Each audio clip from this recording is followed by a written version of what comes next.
Family, one love, what's up? Just Tree here. Hope you're having a beautiful day. Giving thanks for this day and every day that we're livicating here on the earth, our precious life force energy to the Most High, working towards a better future. So, thank you for joining. I see Flip3 Silva joined. Welcome, brother. We'll wait for or sister or whomever. We'll see who else hops on here. Going to be a short live today. Just want to share a few things that have been going on with me recently that have maybe of interest or use to you. I don't know. As many of you may or may not have known, I just passed my 8-year anniversary of liquiditarianism, 3 years of dry fasting 23 hours a day and juicing for an hour. So that has been a total journey. It's been amazing. It's been enlivening and also elucidating in terms of getting to know myself better and seeing my limits and so forth. And this breatharian lifestyle, it's really, I want to name it something else. Every time I get on here, I have a little bit of trouble with the word breatharian even anymore. It's a great word because it alludes to the importance and the preciousness of the breath, where people are getting more and more aware of these things. I really like Doug Graham's natural hygiene sort of approach. He's not talking about breatharianism at all, but just the acknowledgement that health is so much more than just what you consume. And so I have been constantly practicing these practices: qigong, meditation, sun gazing, grounding, exercising, working in the garden, and all of that, as well as the sexual temperance, fasting, and then high raw, super high raw, and 95% liquid. So, I just finished this education through the Juice Guru Institute, which was awesome because it was a lot of the doctors and people that I've looked up to through the years. I am now a 16-year raw vegan. So, some of these people like Dr. Gabriel Cousins, and there were many other, there was Professor Spira, who is, sharing Dr. Arnold Ehret's information, and various amazing, illustrious teachers. It was really great. Got some new nuggets and downloads, but one of the most prescient things for me being, moving towards breatharianism, releasing food, doing this really intense dry fasting and stuff, that we did a whole section on eating disorders. And there's so many I think part of this is being exacerbated by social media and the diet wars, and whether you're being restrictive and being like a hardcore raw vegan, or a carnivore, the raw vegans who won't ever eat anything cooked ever. I was that for a while, and it caused me to look, because with respect to eating disorders, one of the main indicators is being too restrictive. So you can imagine I had to reflect a little bit after 8 years of liquiditarianism and 3 years of dry fasting 23 hours a day. I don't second guess it, and I'm still on the journey. It's still but I am opening up to, I live in the high desert. Right now it's 100 degrees outside. I'm a gardener, landscaper. I'm almost 50. I'm opening up to some hydration, just, I'll do water with lime and maybe monk fruit or salt, a little earlier in the day. I'm still doing 18, 20-hour dry fasting just because, like I said, that's what I've acclimatized to. And there's all these wonderful benefits, dry fasting, it's basically a cellular remodel. And it's like intense autophagy. So you're not just cleaning up mitochondrial waste. some cells that are just like slightly dysfunctional. Just the body just catabolizes them or metabolizes them, and so you know, there's like extended life potential. There's your body becomes more adept at allocating its use of water and electrolytes. You also become sort of more absorbative of nutrient and moisture in the air. But all that wonderful stuff aside, I'll be exploring with that stuff, and the whole pranic science is all, to me, much more about realization of a freedom lifestyle and mental state, naturalistic state, a healthy body and mind state. So, greetings everyone. I see some more people coming in here. So, anyways, it's just kind of I have to have a social media admonition that I am consuming more. I'm also, during my 1 hour, allowing myself, today I had kelp noodle salad with cilantro and basil and mango and stuff, with a little Asian peanut dressing, and it's just that kind of thing of enjoyment.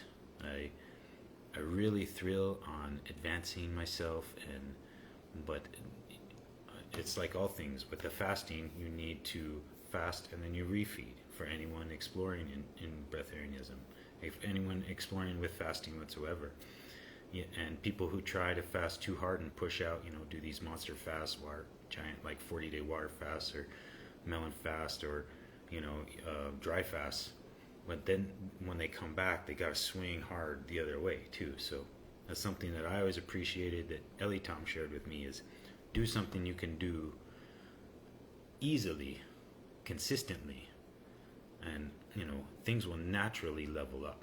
So I feel like I've just been pushing too hard, too restrictive. Gonna just open up a little bit, a little easier, a little more enjoyment. Because that's another thing about dry fasting that I learned just today, is it increases cortisol by 600%. So I'm trying to put together an Airbnb, trying to recover from some medical family stuff that arose, and just getting tired. Being a gardener has been my passion and my lifestyle, my life way for 20 some years, 25 years. But getting around 50, I'm starting to feel the aches and pangs, and I want to guard my health and live to be a centenarian or more. So I need to have my exit strategy here. So I'm creating an Airbnb, an event space, so I can have farm stay glamping here, have retreats, have y'all come out and visit me. I can run fasting breatharian retreats and herbalism, wildcrafting retreats, and permaculture and cow building. And so that's where my passion is, more in transitioning to New Earth, because as you all know, we're going through economic, social, environmental, personal crisis, collective crisis right now.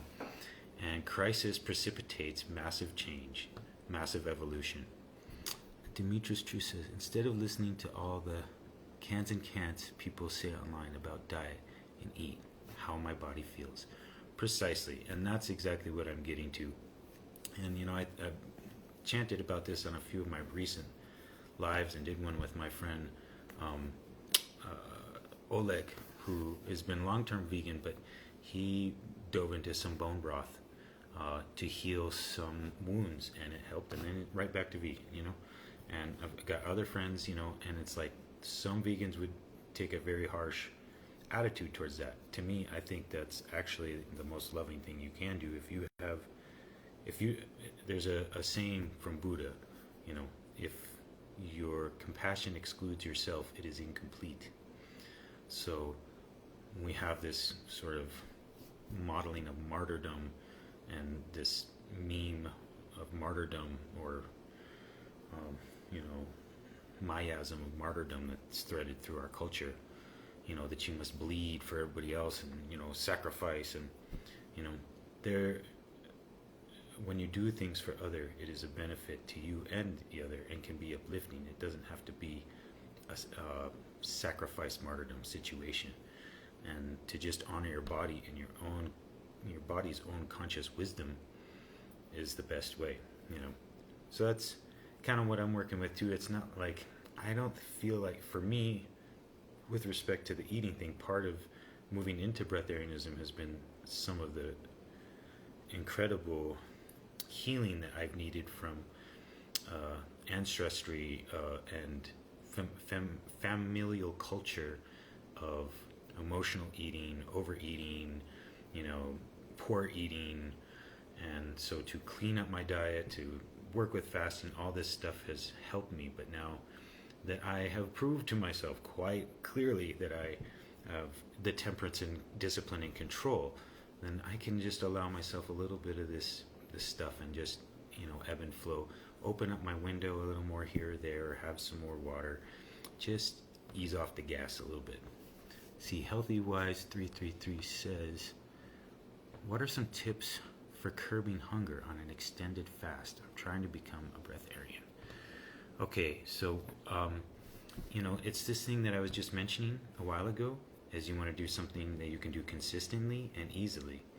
And with respect to fasting, you want to work with the fasting and refeeding cycle. And what this does, there's other things you can explore. I'll get to in a minute. But when you fast or you dry fast, your body is so intelligent that it becomes more metabolically sensible. It starts using energy more wisely. It starts using sugar more wisely, electrolytes, you know, waters, all these things, you know. So, but you need time to grow your body into this. For me, I've been on this journey toward breatharianism for already, like I said, 15 years. When I got into raw foods, started meditating, sun gazing, grounding. You can see my journey on YouTube. If you go, you can check back all the way to the beginning, you know. And it's just been, as I started with that, eventually, as I changed from standard American diet to raw, and started to work with more herbs, you know, Chinese traditional herbs are also very helpful for this process. The Taoist had something they called bigu, which was essentially a state of breatharianism of long life, freedom from illness, no need to eat, you know, a bunch of stuff. So that's what I'm going for, you know, with this. But so I transitioned to raw, and then, you know, I was doing smoothies in the morning. Just working with a smoothie in the morning starts to work the body towards liquiditarianism and higher. It's like you want to attenuate the body to more rarefied forms of prana, slowly and gently. So, you know, starting off, I would suggest with raw, because it is high in prana. There's more prana in raw food. There's more biophotons. You know, prana just being like solar energy, essentially. You know, what the ATP, you know, your body can attenuate to also vibration, you know, music, sound, you know, and just the cosmic energies that we're ensconced in.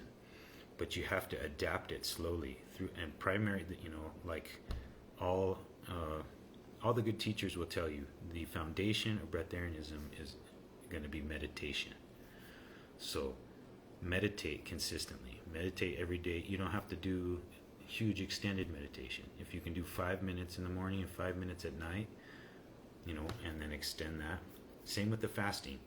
You start with that's how I worked into the liquiditarian state, was through liquiditarianism, you know, sort of stretches, but also doing dry fasting first, starting with, you know, 12 hours, and then 16, and then 24, and then, you know, I stretched it out all the way to 96, you know, and like this is called epigenetics, and we can flex our genome to be more adaptive to whatever behavior we, you know, choose. So, other things, just quickly before the next question, working with, and this is totally blowing my mind, something I'm experimenting with somewhat is the sugar fasting. It's essentially fruitarianism and juicing, which what I've been doing, but with the addition of maybe some honey, or some maple syrup, or some people are even working with candy. I wouldn't suggest that per se. I think it's better to work with whole foods, but if you work with sugar and do a sugar fast, juices, fruits, honey, syrup, those kinds of things for maybe a day, every other day, or every 3 days, and that whole day you consume no fats, no proteins, zero, then what the research is showing, and a lot of people are getting into this sugar diet, sugar fast thing, is it makes your body more metabolically flexible. Now this, if you are overweight, and the thing with diabetes, this can also help with diabetes, because what it essentially does when you're in that state, if you have fats and protein in your cell, there's like this uric acid and this lipid buildup that won't allow the sugars in. So if you're just doing sugars, your body will use sugar preferentially, because that's what it's trying to turn everything into, for your muscles, for your liver, for your brain. It all runs on sugar. So your body being, this is part of Hilton Hotima science that we, and Breatharianism, is that there's the body's vital adjustment, our adaptive ability. We can live off carbs or fats or proteins, but preferentially across the board, carbs are better for humans, and they're starting to come around to this understanding. And some of the science is about FGF21, which is, I guess it's like a peptide. I forget if it's a peptide or what its like chemical sort of basis is, but it increases your essentially your body's glucose sensitivity. So you become more your body can take sugar better and use it more adaptively. So those are things to work with. That's just stuff I've been into, and one of the things I wanted to share about that. Some of the days when I go to work, I'm dry fasting 23 hours a day. It's a desert. I'm out there like pulling weeds and digging holes and stuff like that. And so some days I have to, because of the work day, do 25, 26 hour dry fast. And if I just opened this up just this last week, of taking for maybe 1 or 2 hours, maybe at the 24-hour mark, going and having some candy and some coconut water, or some, not candy, honey and coconut water, and that gives me energy to continue working and keeps me from dehydration. Okay, sorry, next question. What are some tips for curbing hunger on an extended fast? Oh wait, that was the last one.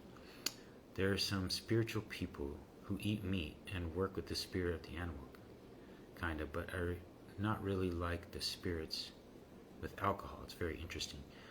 Yeah, I live in northern New Mexico. A lot of my friends and people in my community are Native American, and I dare any vegan to go up to a shaman who is connected with his ancestry, who's praying to the spirits of the deer and deer dance and drumming to them, and and in natural process with them, using the whole animal. I dare you to call them unspiritual. No one here is unspiritual. Every being is spiritual. I hate to say it.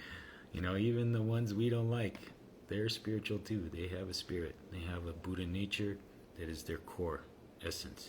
Intelligence, compassion, and wisdom. Just gotta bring it out. I'm at the point where I don't feel the need for food, but I still crave it mentally. In which case, I was there, and that's where you just extend gently, carefully, like I was saying, extend these fasts more and more, because you have to honor the mental part as well. That's partly what I'm dealing with now, even 8 years later.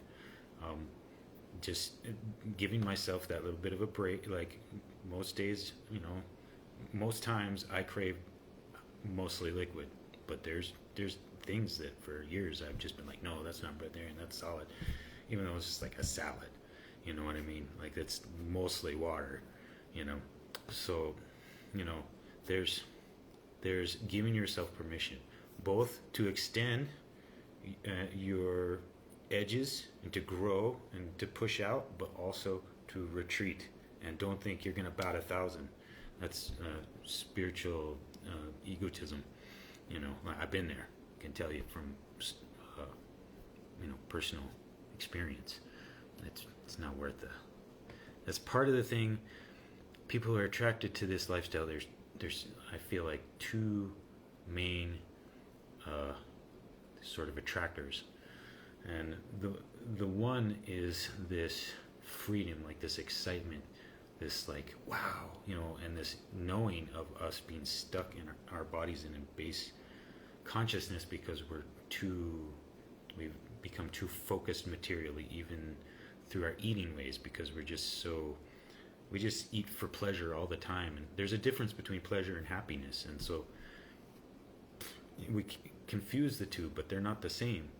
And happiness happens more through this, like your soul journey and your discipline, growing out, your integrity, your, you know, the value you add, the love you carry. You know, that's what's, you know, amazing about all of us. We all have that within.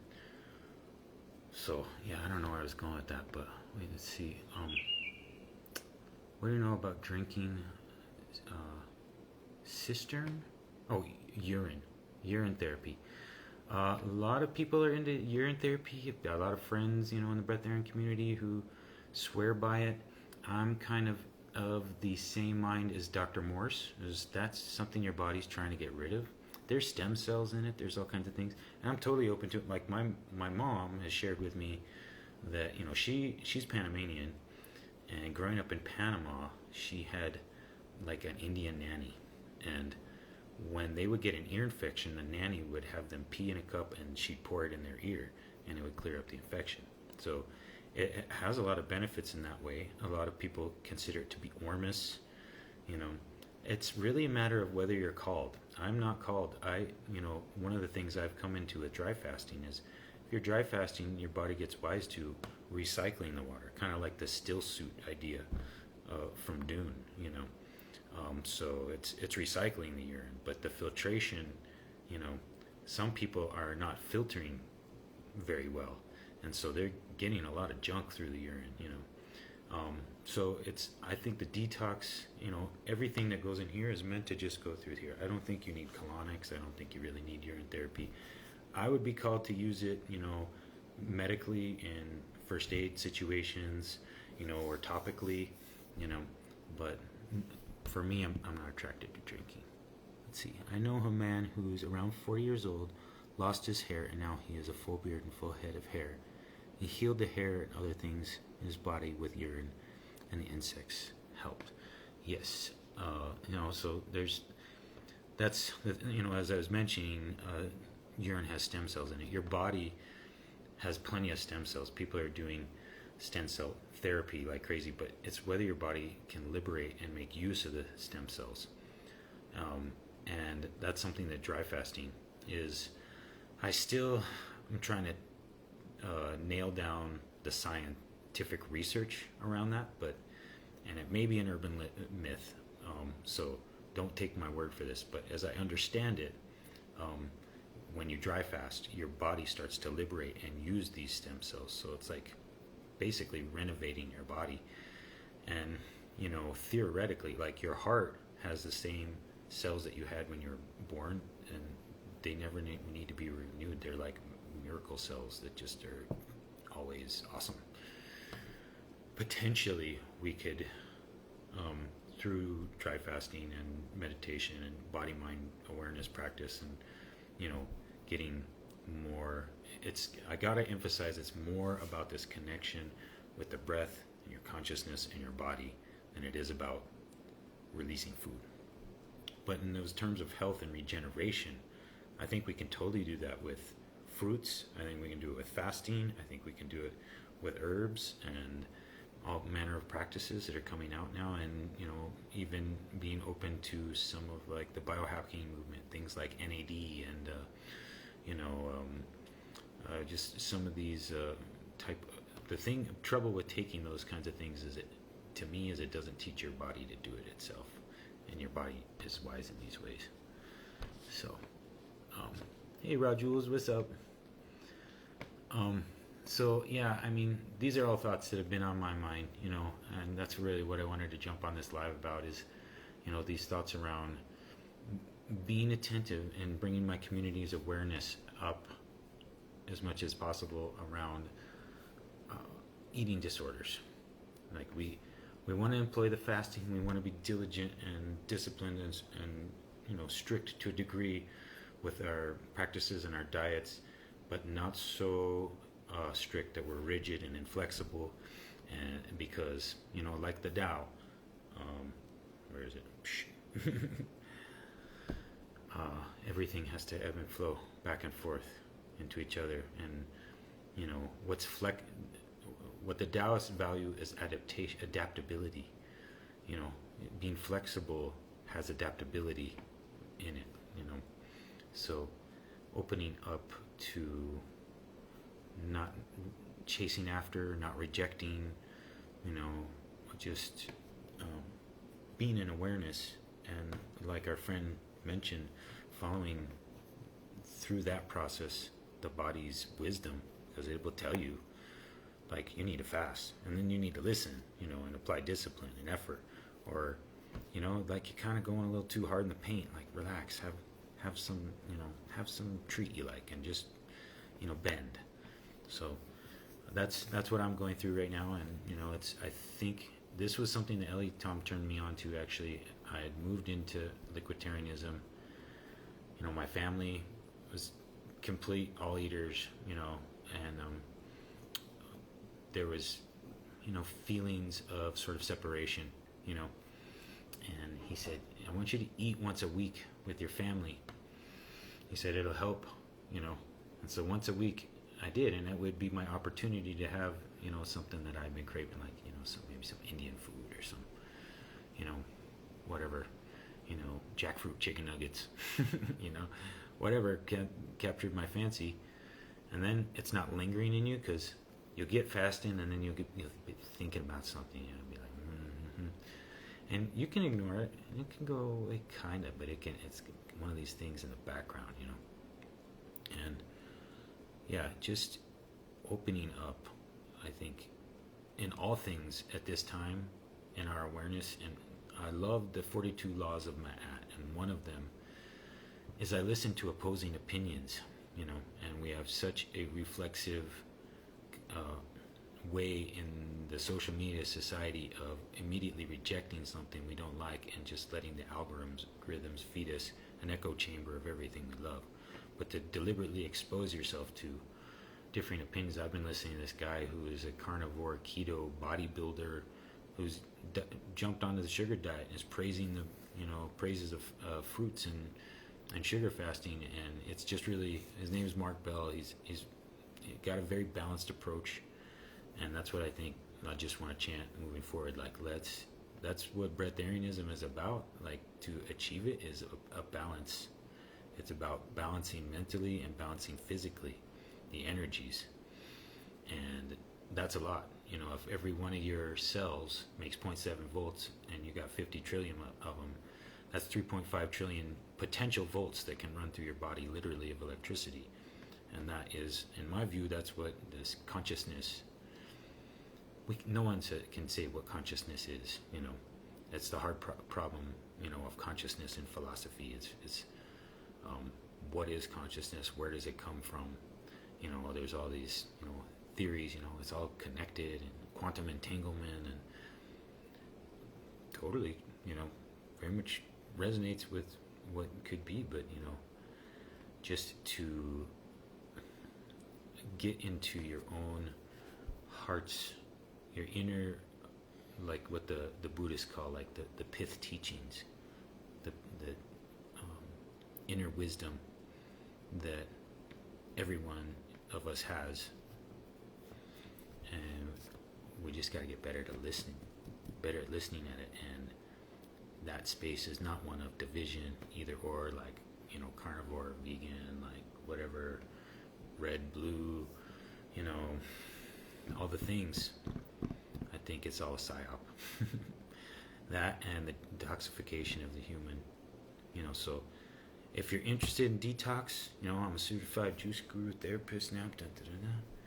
And if you want to do a juice cleanse or would like to talk with me more about breatharianism or herbalism to support your health journey, please reach out. I'd love to be of service to you. I'm doing coaching and consultations about 4 or 5 times a week because I'm still running gardens and building stuff.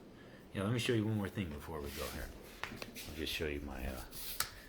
So in permaculture fashion, I wanted to build a platform for my Mongolian yurt for my Airbnb, and I got the price tag and it was going to be like $17,000, which I do not have.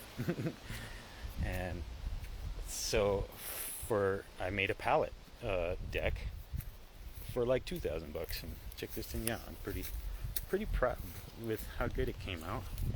Kind of see there back behind me. Just made of pallets, 2x6s, plywood, and then I had to buy bricks, plywood, and some gravel there to level things out. But this is where we're gonna have our Mongolian yurt.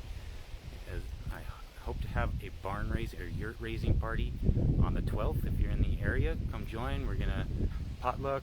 We're just gonna put up the yurt, drum, make music, hang out. So you're welcome to come see my place here in the desert. If you're here in Chimayo, come over, friends, and help me build my yurt. I really need help. It's pretty heavy. It's got these big double felts.